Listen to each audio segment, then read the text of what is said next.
Testemunho de uma evangelista que visitou o inferno. Ela contou a sua experiência para um pastor. Ouça atentamente o relato da sua experiência de ir ao inferno, para que você, pregador e pregadora da palavra de Deus, cantores e cantoras, irmãos e irmãs em Cristo Jesus, venham a se consertar com o nosso Senhor e Salvador Jesus Cristo, e não venham a cair nesse lugar de tormento eterno. Por favor, ouça atentamente esse relato. Eu me deixei ser chamada por serva do Senhor. Escute isto. Eu me deixei ser chamada serva do Senhor por 38 anos, trabalhando pelo Concílio Nacional das Assembleias de Deus nos Estados Unidos. Trabalhando arduamente, eu ia de um lado para outro levando a mensagem da palavra. Daqui para lá, de lá para cá, desde que o Senhor me chamou ao ministério. Desde que o Senhor me chamou ao ministério, eu levava a mensagem de um lado a outro. Viajei várias vezes ao México, estive no estado de Veracruz, estive no estado de Guaracá, estive no estado de Chiapas, e em vários estados da República Mexicana levando eventos e concílios de mulheres. Ali estava eu. Me reunia, viajava, e às vezes tinha que baixar até 3 vezes do avião. Descia e voltava a subir, e tinha que ir para compartilhar a mensagem. Eu pensava que fazendo isso, Deus estava agradecido com tudo que eu fazia. Eu pensava que Deus estava agradecido pela forma com que eu me movia de um lado para outro levando a mensagem. Muitas vezes, eu pedia para que o Senhor me mostrasse onde nós iríamos viver. Onde nós iríamos passar a eternidade lá na mansão celestial. Eu pedia ao Senhor, porque por várias vezes em várias ocasiões, irmãos e irmãs vinham e diziam em testemunhos que eles iam neste lugar. Até que um dia, cheguei de madrugada muito tarde. Como já saíamos tarde do evento, não deu tempo de jantar. Meu esposo disse que estava com fome. E quando chegamos em casa, meu esposo disse: "Tenho fome." E eu disse: "Busca algo aí no refrigerador e come." Eu venho morta, eu estou muito cansada. Fui para o meu quarto, me atirei na cama com os sapatos. Eu estava muito cansada. Atirei-me na cama de boca para baixo quando de repente, eu senti que a porta se abriu. Eu disse: "Meu esposo vem." Eu escutei uns passos que lentamente chegou perto da cama. E quando chegou ao lado da cama, me falou com uma autoridade. Eu comecei a sentir que não era o meu esposo. Então me disse: "Ana, levanta-te." E quando me disse: "Ana, levanta-te", me levantei. E ele me disse: "Vem comigo, porque hoje vou te mostrar onde passarás a eternidade. Vou te mostrar onde irás, se a morte te surpreender agora mesmo." Então ele agarrou as minhas mãos, e começamos a baixar. A minha surpresa foi que eu pensei que iríamos subir aos céus. Eu pensei que iríamos subir. Mas a minha surpresa é que não começamos a subir, mas começamos a descer, descer, e a descer. E havia uma escuridão enorme. Aquela escuridão era enorme. Se corria uma cortina de escuridão. Só havia a luz do esplendor do Mestre, que me levava agarrado em minhas mãos. Eu não podia soltar. Comecei a fazer força, porque sabia que iria ao inferno. E comecei a dizer: "Senhor, eu não posso ir nesse lugar." E ele ficava em silêncio, não me dizia nada, absolutamente nada. Somente me agarrava nas mãos fortemente.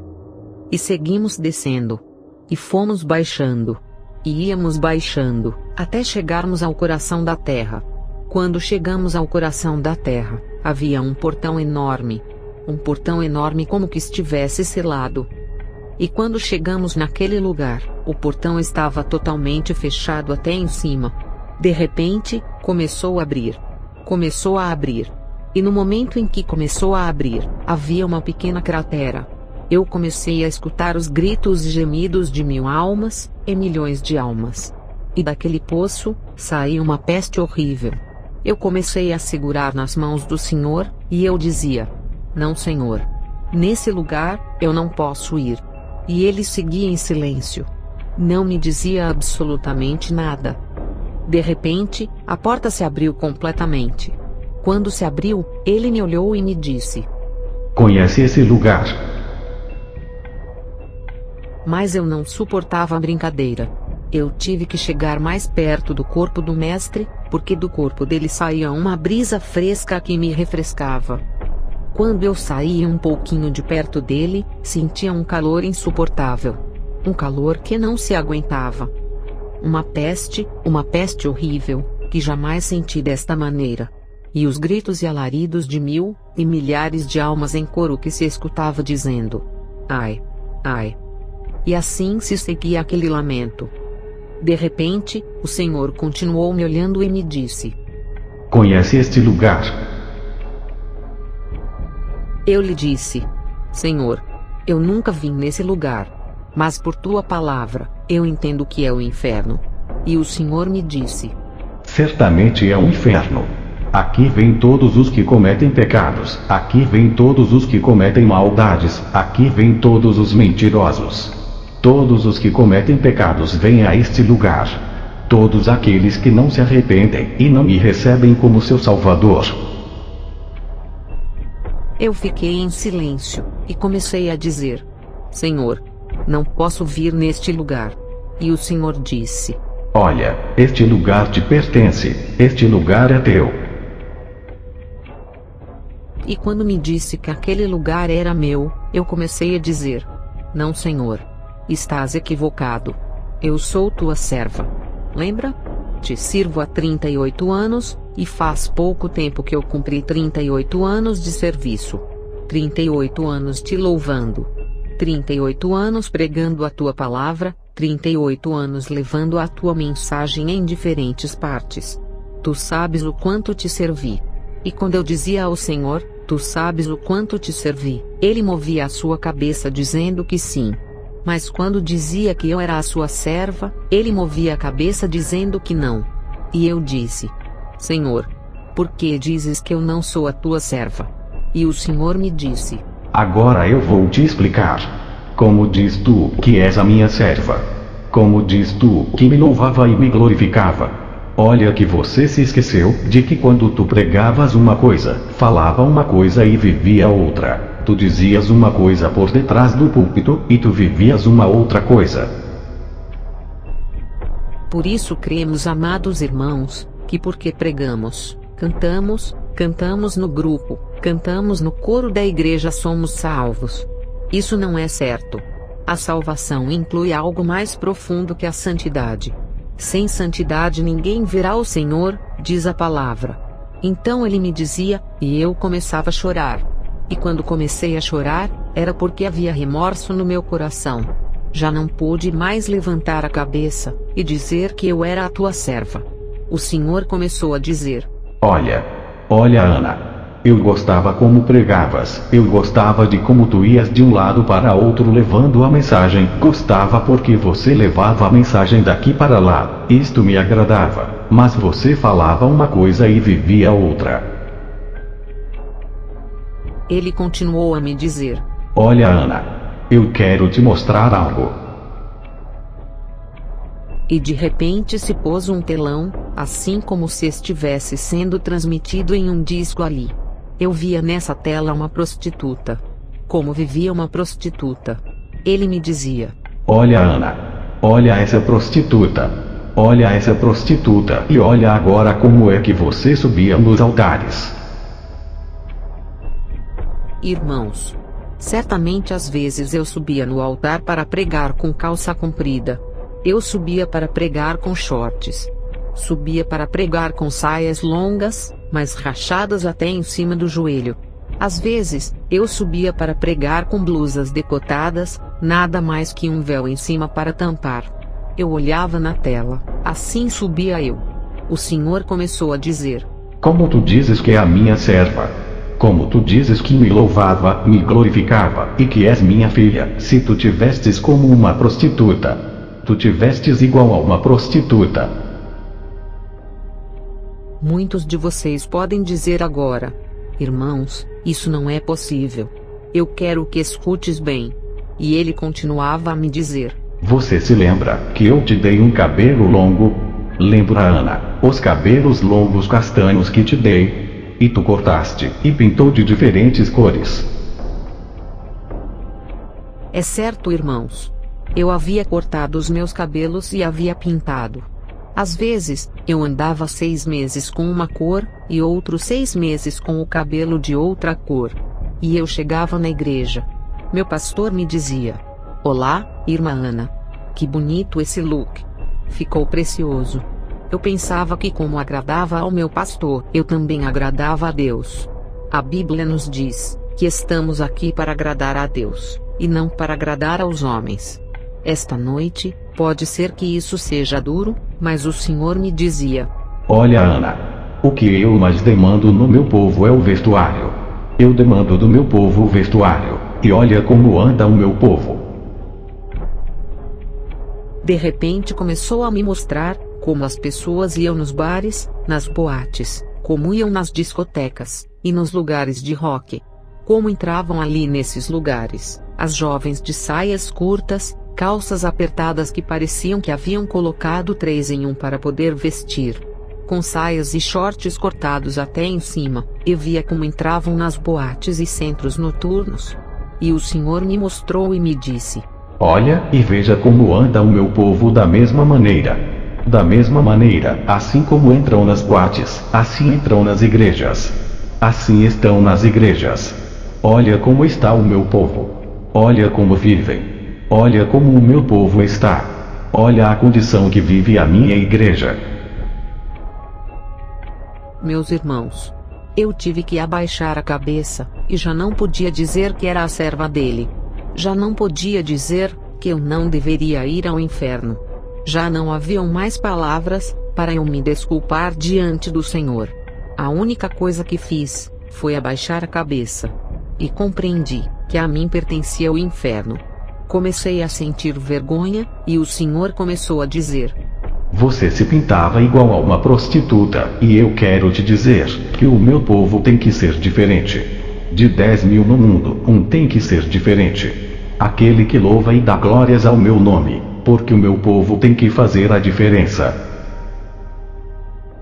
E nesse momento, o Senhor começou a caminhar para dentro daquele lugar, e perto daquela cratera, diante daquele poço profundo que havia, onde saía uma fumaça que pesteava a enxofre. E eu já não suportava. E eu tive que caminhar ao lado do mestre. Ele começou a me mostrar: Irmãos, tudo ali é vermelho vivo. Ali, não há descanso nem de dia nem de noite. Tudo ali é um calor insuportável. Ali, tem um cálculo de 3.800 graus de temperatura. Não tem como suportar. Se cair um pedaço de ferro, derrete.